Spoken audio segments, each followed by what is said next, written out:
you're not going to criticize or blame someone into this. Yeah. It's just not going to happen because you want them to be an active participant, not a forced participant.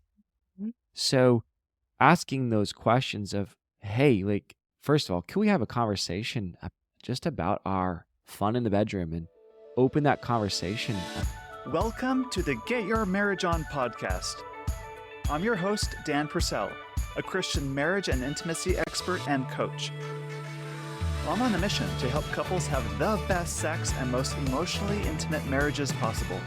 Our episodes cover topics you've always wondered about and are packed with practical advice designed to help you take your marriage to the next level. I am a big believer in play in the bedroom, and I'm excited that you'll get to join me in this conversation with Adam and Carissa King today. Adam and Carissa have a fun Instagram account called Dear Young Married Couple, and that's how I first met them a few years ago. And get this, they are both marriage counselors. It's a husband and wife team, and they are an absolute hoot, as you'll get to hear today. I'm grateful we can talk about this topic today because I think all of us need a little boost of creativity and inspiration once in a while, especially when it comes to things in the bedroom, because we all need it to keep the passion alive, right? In this episode, we'll talk about creative ideas to add some fun and spice to the bedroom, how bedroom games can add a sense of fun and excitement, and practical strategies such as incorporating all your 5 senses into the sexual experience. In addition to what Adam and Carissa share, I hope you have downloaded and used the Intimately Us app. It's the perfect companion to add creativity and fun to your bedroom adventures. As one 5-star reviewer said, it's how to spice it up without the yuck. And I agree. Find it on the Google Play Store or the Apple App Store today. Now, if you're in an otherwise happy marriage but struggle to see eye to eye when it comes to sexual intimacy, I highly recommend you check out our upcoming couples retreat for next March, or check out our Get Your Marriage On program. These programs are effective at helping you and your spouse communicate better about these things in your relationship and really move the needle in a positive direction when it comes to intimacy. Details to both of these things are at our website, getyourmarriageon.com. Adam and Carissa, I'm so happy to have you on the Get Your Marriage On podcast today. How are you? Man, I am fantastic. How are you? Good. We're doing well. You just told us you're going to ask us a fun question about the bedroom, so I think we're all smiles right now. All right. Yeah, exactly. So I want to know, what's something fun you've done in the bedroom lately? Okay, well, for those of you who don't know me, I'm artistic. So I love playing piano. And of course, now that we podcast, I have all these wonderful gadgets and gizmos like amazing softbox lighting and a great camera that we're shooting this with. So recently I was like, all right, babe, we're going to do a photo shoot. And I set it up and it was amazing. I had a backdrop and everything and surprised her with that. And I said, welcomed her into this like experience and let my creative genius loose. Great. Very good. That sounds glamorous. That's fantastic. Fun. For sure. That was so fun. We've been a connoisseur of games in the bedroom since we got married, even though our marriage had gone through some ups and downs. And I think games have been part of our bedroom since the beginning. For quite a while, yeah.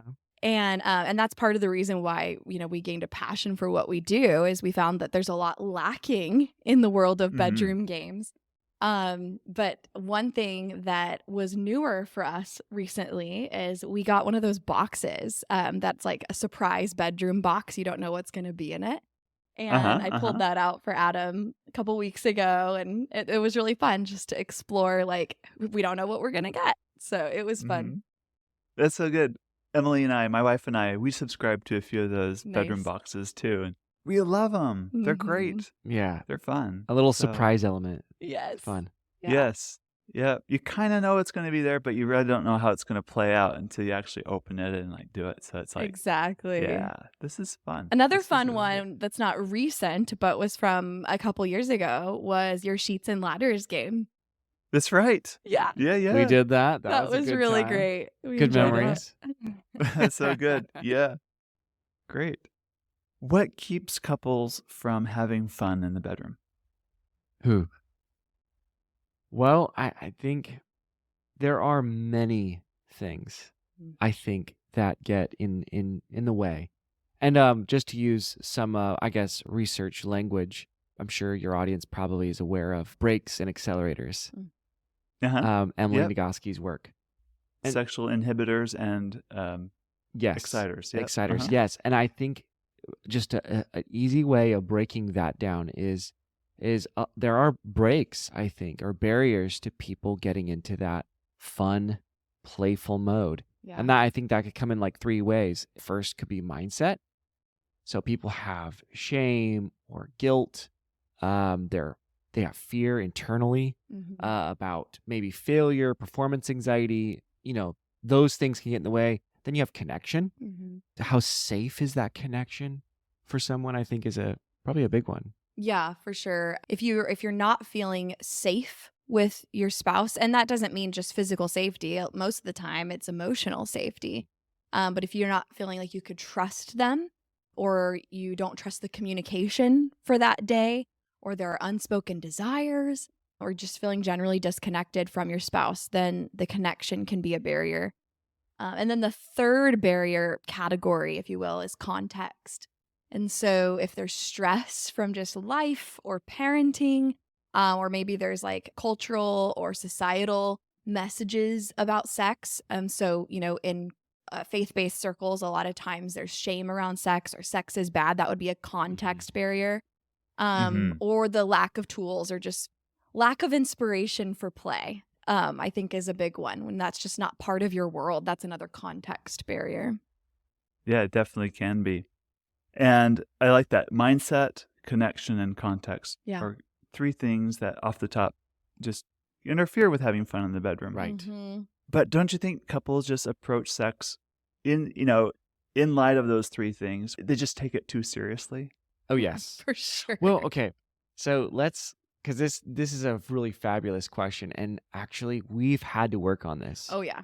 This is not something that Adam and Chris are just like, yeah, we're pros at this, and let us teach all of you people who are, don't know, because we've never worked on it ourselves. This is just natural. Like, this is something that we have really had to work on, because I think we err on the side of like being serious, and we're very vulnerable with each other. But play is not very natural for us. Yeah. We've had to intentionally, which is why games have been a part of our sex life since the beginning. We've been married almost 17 years, but play is not something that's natural for us. So we've had to be very intentional about it. So this is a concept, actually. The term eros is a Greek word for love. And there are 6 different Greek words for love, but 4 Greek concepts for love in scripture. Eros is one of those, and eros is that erotic form of love. It's a passionate and sensual love that we see throughout Song of Solomon. Well, eros really has 2 sides to it, and we can go back to the Garden of Eden. It's the vulnerability when they were naked, but it's also the playfulness, and that's when they were unashamed. They were naked and unashamed. They were able to roam the garden and eat about all the fruits that they wanted to, except for the one. There was just this playfulness about them. And so the vulnerability... we would assume, right? If you're created in perfection and put in perfection with someone of the opposite sex that's beautiful, I would assume they'd be playing and having a great time. Right? Yeah, so this vulnerability and playfulness, these are 2 components of eros. And some couples are really good at the playfulness side of things. It comes more naturally to them, just the laughing, the excitement, the jokes, and there's no stakes. But they lack vulnerability. They have walls up when it comes to being serious, or they laugh around in order to not have to get serious. And then other couples are more focused on the vulnerability piece and less on the playfulness piece. That's us. We are more natural at the vulnerability and not as natural at the playfulness. And so I think depending on the couple, they might need to work on one part of this more than the other. And so when you said, like, are some couples just taking sex too seriously? There are times when sex can be very serious. And it is good, because you can have a very erotic experience all being serious. And, make it very meaningful. That is a beautiful side of sex. But of course, the question is maybe how do we go from, if that's all we know, Right. how do we now allow fun and lightheartedness in? Yeah. I'm thinking about taking it too seriously could look like you're worried about performance. Mm-hmm. You're worried about how will my spouse respond if I initiate? There's a lot of anxiety. There's a lot of inherent anxiety in sex, period. Let's just be honest. You're naked in front of someone else. Yes. It's heightened anxiety, right?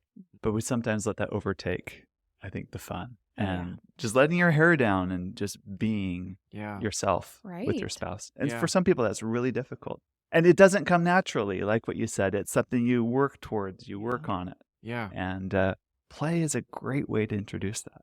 Yeah, For we sure. didn't have a lot of coaching in this area. We've been married for 16 years, almost 17 now. Mm-hmm. And, we had very minimal coaching from parents or mentors around sex. It was kind of like, we got married young and figure it out, dude, And Uh-huh. and that came, of course, I liked sex, but I didn't know how to talk about it. I didn't know how to ask for what I needed or wanted. And so I think for what you're saying, like, I don't know how to initiate. When I'm looking back at me, that was the result of really not having deep conversations, curated conversations. Not like, sometimes the bedroom is not the correct place to like ask, well, then how do you want it? Because then we're all defensive and, she turned me down. So I take it all personal and stuff. But having conversations on a road trip or as you're going on a hike about, hey, like, how would you like me to initiate? So I think sometimes that's the result of simply not being curious and not being willing to ask those questions to start to get a roadmap or a recipe for your spouse. And I think when you have that, you can have a little bit less anxiety going there. Yeah, that's good. Good. All right. You said something, Carissa, about lowering the stakes. I think we need to double click on that, zoom in a little more.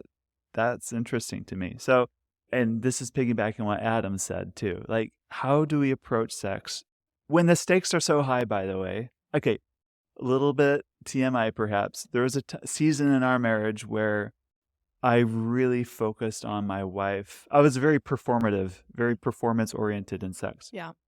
And I needed my wife to have an orgasm in order for me to feel good about my performance in the sexual experience. So much so that was kind of a driving force. And the stakes were so high for me. I put so much on myself. And it no longer made sex fun. It was like we have like a task to accomplish. And I've heard so many other couples, it might be a different flavor of it, like those struggling with infertility. When you're on a strict schedule, stakes are high now. We need to have sex in order to conceive, or when we don't, when we have sex and we don't conceive, it kind of feels like you're broken and brings up these reminders of how we're not working on towards what we want to do. The stakes are high. Yes. Or there could be a number of other flavors like this. How can couples lower the stakes so that they can actually enjoy sex more? What are your ideas? Yeah, I think it really goes back to what Adam was just saying, and that is curiosity is crucial. Regardless of what the stakes are, you mentioned a few different contexts like infertility or focusing on her orgasm. Whatever the stakes are, if you can get curious, then you really lower the stakes. So, for instance, let's talk about this. Okay, take it out of a sexual context. When kids are playing, what are the characteristics of play? When you see a kid playing, what do you see? Yeah, like playing cops and robbers or whatever, right? They're in a playful context. How They do we can know take they're on playing? different roles. They're curious, right? They're open. Totally. And they're being really creative. Mm-hmm. And I'm thinking about my daughter and this past Thanksgiving holiday and how she played with her cousins. Yeah. And yeah, there's a lot of this it's role play is the best word I can describe, Totally, right? They're taking yeah. on different things, different meanings, and then playing in them. Yep. Mhm. And there's no intended outcome. There's no end. Yeah, they're just Yeah. playing. They don't know how That's it's going right. to end. And so Uh-huh. they're like thinking of our daughter with her cousins, during Thanksgiving. They're outside. They don't care that it's really cold. Sometimes they're barefoot and we have to tell them to put on socks Put and your shoes back on. Uh-huh. They're getting messy and dirty and it doesn't matter. It doesn't matter. So there's a lot of disregard for outcome Yeah. and for impact. They don't care. They're just having fun. And in our adultness, I think we focus so much on outcome of this is what it needs to look like, or we have to get here or else, Yes. right? Uh-huh. If that doesn't happen, I'm not successful as a man, or I'm not. Mhm. It's funny when you're saying this about kids. I remember, funny thing, I loved Legos growing up. I spent so much time building the thing. But the funny Uh-huh. thing is I didn't really play with the thing I built. The fun was in the making of The it, fun- not the finished product. Right. Exactly. Uh-huh. And I think that that's exactly what we're pointing to here, is that the way is not the orgasm. What makes the beautiful orgasm is the process getting there. That's the buildup, the fun, the intrigue, the flirting, all the things. That's just maybe, I don't know, the capstone, if you want to say, but it's wonderful. I mean, but it's the process. The night in and of itself is what we're going for, not that 5-second moment. Right. Yeah, and the curiosity is something that quickly dissipates from early childhood until adulthood. There's research that says that 4-year-olds ask an average of 400 questions per day, Uh-huh. while middle schoolers ask an average of 2 questions per day. Really? That's really low. So from Not 4 my middle to schooler. 12, I know, right? That's good. You're promoting curiosity still. Uh-huh. But what happens over time that causes us to stop exploring? It's beat it out of us, perhaps. I don't know.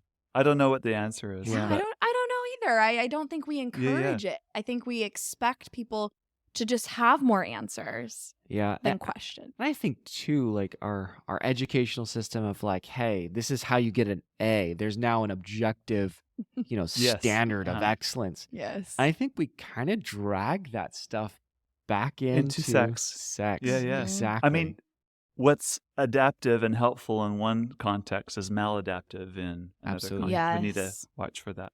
I Yeah. agree. Another thing someone explained to me once, as a child, their brain is really designed for curiosity. I mean, all brains are, period. Yes. But a child uses it for creativity and play. Mhm. Adults use it for worry. It's the same mechanism in It our brain, is. but It's it's true. about outcomes, what's going to happen. yeah. And it's about just rechanneling that creative aspect of the Oh. brain. Less worry, more play. Oh, I Yeah. love that. That's a good reframe. I love that. Less worry and more play. Then how do we do that? Yeah. Great. I think I should ask you that because you're my podcast guest. So Adam and Carissa, the experts. Yeah. Let me give you a scenario. All right, Maybe let's do it. if I put it in a scenario, then we can put more flesh to it so it's not so abstract. Okay. So let's suppose this is a marriage, a husband and wife. They're good friends. They get along in every other aspect of life. But when it comes to sex and intimacy, it's been kind of a very superficial relationship Okay. for that. And it's 8:00 at night. The kids are in bed and they're coming to bed together. And she's maybe on her phone or reading on her Kindle or something, like a book, kind of facing away from him. And he's wanting to have fun in the bedroom. And so he makes a very subtle, gentle ask, hey, do you want to, do something? And she might respond, nah, no thanks, I'm fine. Or not that interested right now. And so he lays down next to her, but facing away from her. It's like, well, if she's going to be on her phone, I'm going to be on mine too, and might, pull up a movie or something. And inside, he just feels this sense of loss, this disconnect. I really want a closer relationship. And I tried, but it didn't go anywhere. So let's suppose you're a couple kind of like that, and you're listening to this podcast. We're talking about how to have more fun in the bedroom, which we're going to give you some practical tips by the end, I hope, right? Oh, yeah. Like some ideas on that. For sure. 100%. But in the middle of this, it's like, oh, these ideas sound so fun. Of course, I'd like to do X, Y, and Z. This sounds adventurous. This sounds more fun. It doesn't seems less bland than what I currently do. I want something more alive in our relationship. What's the right move? What's the internal battle that needs to be won before the external battle is won in this context? That's a good way to ask it. Mhm.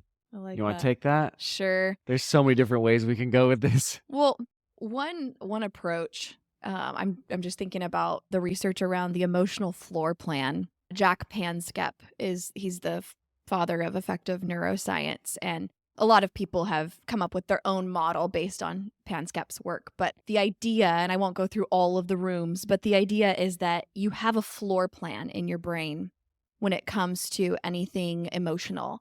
And one of the rooms in that floor plan is whatever room you want to call it, your sexy room. We call it the Eros room. But there are only certain rooms that are connected to that Eros room. And if you are in the worry room, if you're in the anxiety room, you're probably a few flights away, floors or rooms away from the Eros room, the sexy room. And so trying to get curious about your spouse's emotional floor plan, understanding your own emotional floor plan. What's in between? What are the corridors, the hallways that get you from the worry or anxiety basement into that sexy room? And so you can't just jump from one to the other.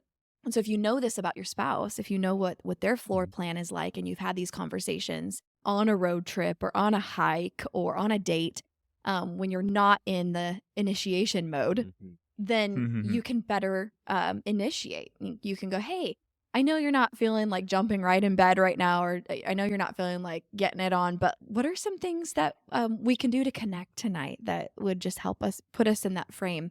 And guarantee you that the playroom is much closer to that sexy room than the worry room is. So if the goal is not, let's have sex, let's have an orgasm, but if the goal is, let's get to the playroom. Are we close to the playroom? What gets us from worry to play?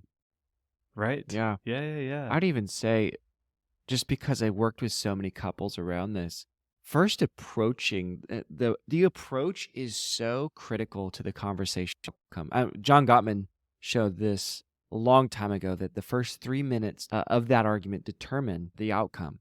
So with 95% accuracy, Exactly. There you a go. 15-minute conversation, you can predict if the couple's going to end, if that marriage is going to end in divorce or not. That's right. Absolutely. So Mhm. first of all, how you bring this up and how you present this, you're not going to criticize or blame someone into this. Yeah. It's just not going to happen, because you want them to be an active participant, not a forced participant.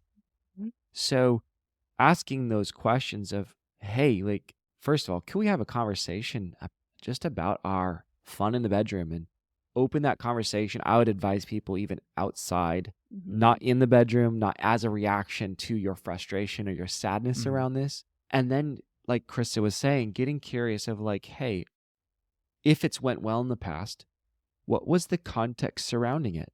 For instance, you said in this circumstance, they have kids. So there's very stellar research around couples that have kids, their satisfaction, a large percentage of them, their satisfaction around their sexual life goes drastically down. That's just a fact. So because we're having to navigate around now, not just our own desires, but then the kids, and they tend to suck a lot of life out of us. And so now we're coming to bed, and she might be touched out. She might have, been wiping bottoms all day, and, she's just maybe done. And depending on his activity in that, there could be frustrations around that. So I guess unpacking this, getting curious of like, hey, what's happening in this scenario? Is she frustrated at him that he hasn't helped more? Let's say they are a great partnership. I would still say, it's really interesting. Is she an introvert? Is she trying to recharge to come back to him? Like, what have the patterns been in their past? So as Krista was saying, it was their room that they normally had a good time in, a connection, a genuine connection in, that we Mhm. can use as a reference for maybe building in this new stage of life. This is new. Mhm. This is different. Let's honor it for the difficulty it presents, and then start to create a new floor plan for ourselves. Maybe not a new emotional, because that's kind of what you're stuck with a lot of times, but understanding and planned of how we're going to get from here into this more enjoyable space, and what it takes for her to feel that or desire that. And I can just give maybe an example. Like for us, there's this office that exists between the worry room and the playroom. Talk about it, sister. And this office, we have to go by and put some things on the desk before we get into play. And so for me, that looks like if I was the person on my Kindle, it would look like him saying, "Babe, what went well today for you? What were some challenges for you today? What didn't go so well?" And me just being able to put all those things on the desk, drop them off before, and maybe he's saying, "Can I give you a massage while we talk about our day?" And he's just giving me a back massage, and we're just talking about, yeah, this was really frustrating when Adeline did this, or Forrest did that, or man, the teacher said this today. And just going down the list of what happened in the day and what was hard, what I appreciated about him. That gets us out of worry and into the office, and then perhaps into play, Yeah. especially if he's giving me a massage at the same time. So there would be an So full disclosure, right now we have a group of people that we're taking them through, and we have this challenge going on that's called Grateful, Glow, and Grow. And it's just a little thing that we created here, but it's just like, hey, what are you grateful for? How have you noticed them growing in any aspect of their life? Just to, noticing. I'm seeing you work and that was really good. And then how are they glowing? At what point did you notice them? Yeah. And it's just really interesting to see the moments that lit up for her as opposed to me. So that's just a little way of that you can do these little challenges and start to see each other in a new way, and create some gratitude. And maybe gratitude is a hallway into that playroom. Yep. Yeah, absolutely. Great. Another adjacent room can be care. Yes, exactly. Yes. And this is next door to the playroom, but sometimes just genuinely caring for the other person as a whole person, not about what sex am I going to get from you? Yep. We're not going to get from you. It's not about that. It's about, I chose you. I choose you. I still choose you. I choose all of you. That's right. The good and the bad. And I care about you. That's critical too. And then there's also the curiosity room, which is right next to that too, right? Like, could I just talk about the care? Yeah. Okay. This is a really good point to be made here. So, for example, maybe hopefully not TMI here, but last night Carissa had a headache, and which I don't get often, by the way. It's not one of those excuses And of it like, was- I don't yeah. want to have sex. I didn't feel that. I was like, Uh-huh. "You've had a headache for a month and a half." Like, no, not like that. Which is and Monday nights are our we call it adult time. I wrote actually sexy time on our calendar, and Chris is like, "Babe, there's a lot of other people who see our calendar." Let them see it. So we have adult time, Uh-huh. just our life is really scheduled out. But Uh-huh. last night she had a headache, and we just did a bath, and we're just together and talking and stuff, and Epsom salts for magnesium for my headache. yeah, and just trying to care for her.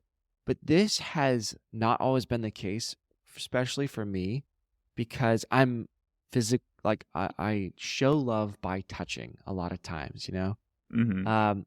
but a lot of times that was also connected to like me wanting sex. So Mhm. what we call this is demand touching. Mm. So going back to your scenario, okay, he looks over, he wants something, she's not into it.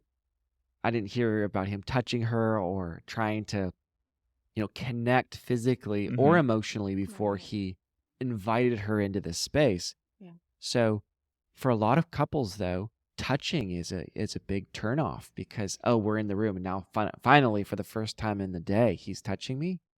Like, he wants something. Right. Mhm. So But we also need to pay attention to, like, we use words to communicate, but touch is also a very powerful, powerful way we communicate Right. without words.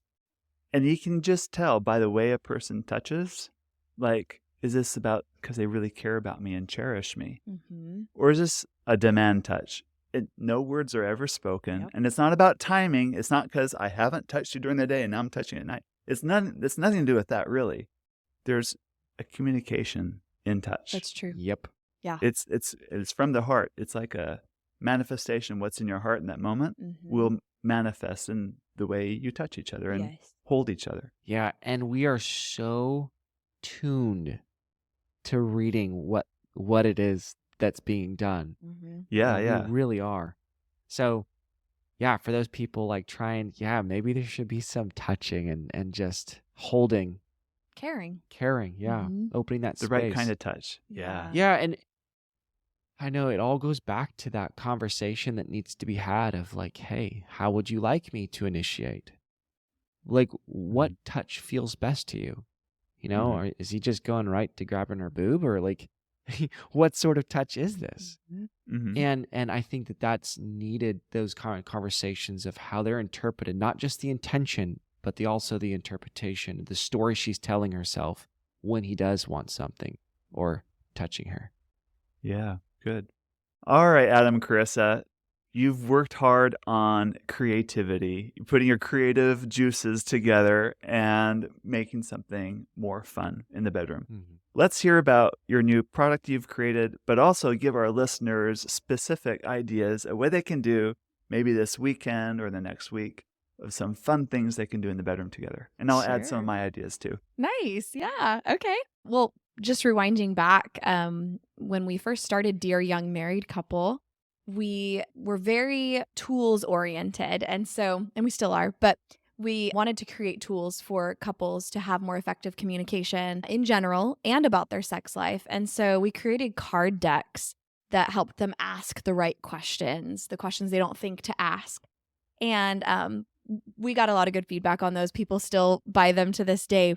But one of the pieces of feedback we got on those was like, hey, this is really vanilla. We thought this was going to like spice things up in the bedroom. And that wasn't the intent of those card decks. It was to help them to communicate more effectively and work on that vulnerability piece. But we said we do need something to help with the playfulness side of things that is intended to spice things up in the bedroom. And a lot of the work we do in sex therapy has to do with the 5 senses.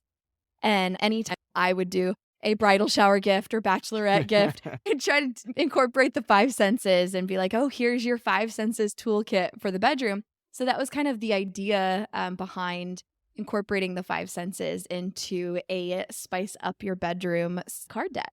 Well, we realized that a lot of people were lacking senses. They didn't take care of what they're, gonna build. And some people just are not gifted with a lot of creativity on demand. Or, after a long day, like the example at 8 o'clock after the kids are down, they're not feeling tons of energetic, feels to create things. So we kind of created this with those couples in mind of like, hey, you have a life, you want to have fun, you want to be hanging from the chandeliers, but you have no energy to do that. So like, how do we like kind of meet in the middle here and do something different and creative and out of your box so that you guys can create something? And okay, another like side note too, the internet's filled with like tips and tricks and do this and do that, but okay, that's a lot of energy to go scrolling and try to find something that meets my values. Yeah, and sift through all the junk out there that encourages you to pull in pornography or a third party or or something weird. Yeah. So what we went back to are some of the tools that we've applied to help radically change people's sex life. And we started asking ourselves, well, how do we do that? Like, how do we get people to enter into that erotic space without all the work necessary sometimes to get there? And so we thought of, what if we went from the viewpoint of senses? Because, God has given these 5 senses, and oftentimes we're only going off of like 1 or 2 in the bedroom. And maybe we'll bring in the whipped cream or chocolate later or play some, saxophone music. Okay, most people probably turn on some music. But like, how do we incorporate all the senses and create different experiences from those? Because that is how we experience the world and get to sensuality? So yeah, Sensations is what we came up with. It's a bedroom game for couples. Here is the card deck here for those that are watching. Full of adventure, and it just challenges you to use your five senses in playful ways that maybe you've never thought of before. And so the cards are color coded and they have a symbol on them that tell you if it's a touch card, a see card, smell, hear, or taste. Uh-huh. And there's 3 ways to play. And so you can plan ahead, and one person creates the sex experience by choosing one card from each of the 5 senses. And then they can surprise their spouse. They can order some of the suggested items on the card, but that's not a necessary component. They can do a double blind, which is the second way, where it's a Uh-huh. mystery and they just blindly draw a card from the deck. They could Uh-huh. draw all 5 senses or just a few, because each card that has a suggested purchase item also has an alternative where they don't have to purchase anything. It's just something they have on hand. And then the third way to play is called rapid fire. And so rapid fire is if you're short on time, you can just use just one or a few of the cards marked with the rapid fire symbol. And it speeds things up a bit, and it guarantees that there's no prep required. Uh-huh. How fun. Yeah. Great. Okay. We got to read through some of them. Okay. Okay, go ahead. All right. So should we just draw Yeah, randomly? just- Okay. So, and there's also bonus cards so there's 5 senses and bonus cards. I'll let you go for it, babe. And I'll let you draw. You want to have me draw? All right. Adam drew a hear card. Okay. So this is here. Intentionally use audibles while making love, like ooh, ah, yes, baby, oh baby, and then you can do whatever you want. Ask your spouse. Can what- you demonstrate that for us, please, Adam? I think everybody would shut this off right now and be like, Just kidding. oh, no, I'm joking. Ask your There you spouse what sounds you make that are sexiest to them. So what we found is really fun is that because everybody's come across this, right? Probably a lot of people's heard like, let's change up how we sound, louder, softer. You know, we've talked about that, but mixing up the senses and the card choices is really interesting because you get different combinations. Mm-hmm. So it really changes the whole experience because we're putting things together that normally don't go together. Right. That's what's interesting. And that one's marked with a rapid fire symbol. So Good. That one doesn't require any prep. Okay. You want to pick one from another Oh, set? no, you pick one Okay, now. okay. Let's see. I'll pick one from the touch. Okay, this one's called Stimulating Objects. Use 2 stimulating objects. It can be a flower, feather, a toy, on 2 different sensitive areas of your spouse's body at the same time, and let them instruct you on the speed and rhythm. Ooh, fun. Great. Yeah. So, Good. so like what you were talking about too, you said a little bit ago, we were talking about touch. We also encourage couples, and there's one in here, but we encourage couples to touch their spouse for them, but Mhm. also touch for yourself. Mm-hmm. And it's a very interesting to see couples try to work through that in their mind. We give couples like the idea of, have you ever, your kid's running past and you're like, oh, I love you so much. And you give them a hug and they're like, stop, let me go. And they're trying to run out. Like, did you grab them for you or did you grab them for them? I think everybody would say like, they're trying to get out the door. You weren't grabbing them for them. You were grabbing them for you because you loved them and you wanted to feel that closeness and that love.